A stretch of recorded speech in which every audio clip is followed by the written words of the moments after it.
माझ्या जमलेल्या सर्व मराठी बांधवांनो भगिनींनो आणि मातांनो,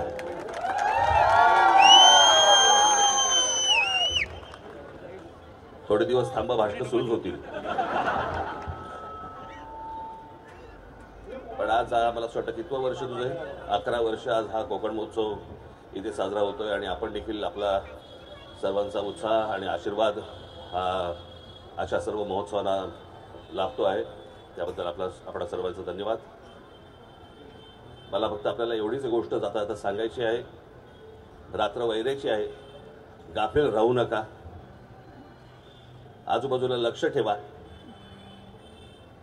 ज्या प्रकारचं आता राजकारण सुरू आहे आणि मुंबईवरती ज्या प्रकारचा डोळा आहे, ज्या प्रकारचं राजकारण आता ज्या प्रकारे हे मतदार याद्या आणि याच्यातलं जे सुरू आहे याच्यावरती लक्ष ठेवावं.